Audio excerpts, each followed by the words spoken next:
నిజామాబాద్ జిల్లా బోధనపట్నం రాకాస్పేట్ గోశాలలో దొంగ ఓట్లు వేసేందుకు ఇద్దరు వ్యక్తులు ప్రయత్నించారు. బూత్ నెంబర్ 24, 78లలో ఇతరుల పేరుతో ఓటేసేందుకు ఇద్దరు యువకులు వచ్చారు. తప్పుడు గుర్తింపు పత్రాలతో పోలింగ్ కేంద్రంలోకి రావడంతో అధికారులు గుర్తించి పోలీసులకు అప్పగించారు. తెలుగు వారి నంబర్ 1 చాయిస్ తెలుగు మ్యాట్రిమోనీ.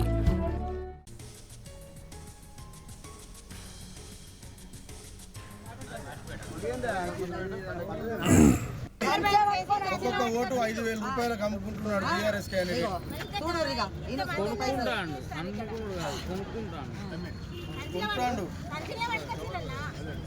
బోధనపట్నం 21వ వార్డు పరిధిలోని అనీసానగర్లో ఘర్షణ వాతావరణం చోటు చేసుకుంది. ఒకే చోట రెండు పార్టీల కార్యకర్తలు గుమిగూడారు. ఒక్కసారిగా పరస్పర నినాదాలు చేపట్టారు. దాంతో టెన్షన్ వాతావరణం నెలకొంది. ఇద్దరి మధ్య తోపులాట జరిగింది. ఒకే చోట బీఆర్ఎస్, ఎంఐఎం కార్యకర్తలు గుమిగూడి పరస్పర నినాదాలు చేశారు. ఆందోళనకారులను పోలీసులు చెదరగొట్టారు.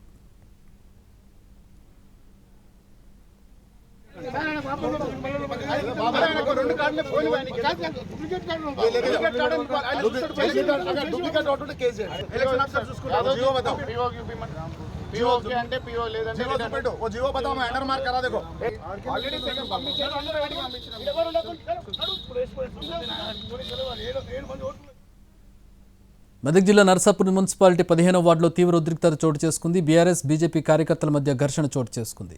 బీఆర్ఎస్, బీజేపీ కార్యకర్తలు చొక్కాలు పట్టుకుని కొట్టుకున్నారు. ఇరు పార్టీల కార్యకర్తలను పోలీసులు చెదరగొట్టారు.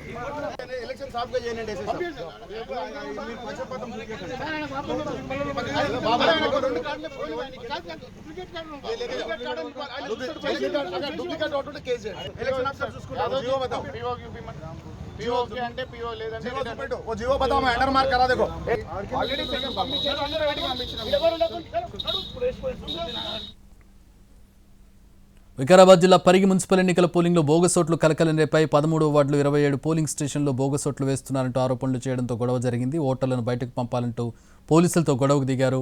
బీఆర్ఎస్, కాంగ్రెస్ నాయకుల మధ్య వాగ్వాదం చోటు చేసుకుని గొడవ చేస్తున్న వారందరినీ పోలీసులు బయటకు పంపారు. మరికొందరు బీఆర్ఎస్, కాంగ్రెస్ నాయకులు పోలింగ్ స్టేషన్ కొద్దకు వచ్చే ప్రయత్నం చేయగా అందరినీ బయటకు నెట్టారు సిఐ శ్రీనివాస్.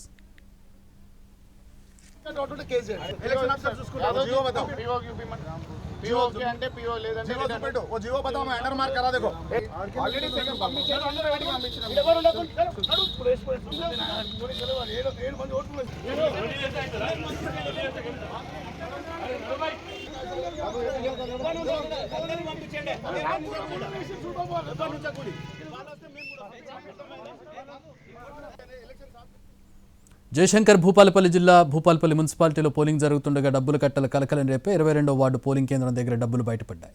పోలింగ్ కేంద్రం సమీపంలో డబ్బు విసిరేసి పారిపోయాడు బీఆర్ఎస్ నాయకుడు. 22వ వార్డుకు చెందిన బీఆర్ఎస్ అభ్యర్థి బుర్ర రమాదేవికి చెందిన ఓ వ్యక్తి ఓటర్లకు డబ్బు పంచేందుకు ప్రయత్నిస్తుండగా పట్టుకునేందుకు పోలీసులు ప్రయత్నించారు. ఆ సమయంలో డబ్బును వదిలేసి పారిపోయాడు. ₹1,00,000 డబ్బును స్వాధీనం చేసుకున్నారు పోలీసులు.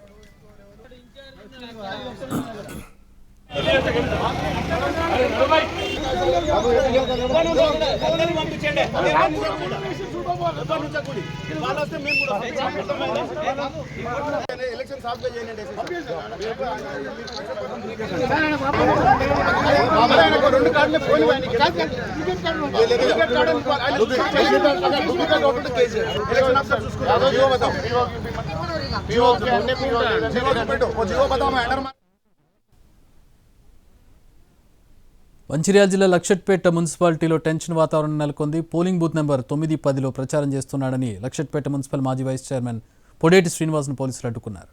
తాను పోలింగ్ ఏజెంట్ని ఎందుకు అడ్డుకున్నాడని పోలీసులతో వాగ్వాదం చేశాడు శ్రీనివాస్. ఆయన పోలీసులు అడ్డుకున్నారు.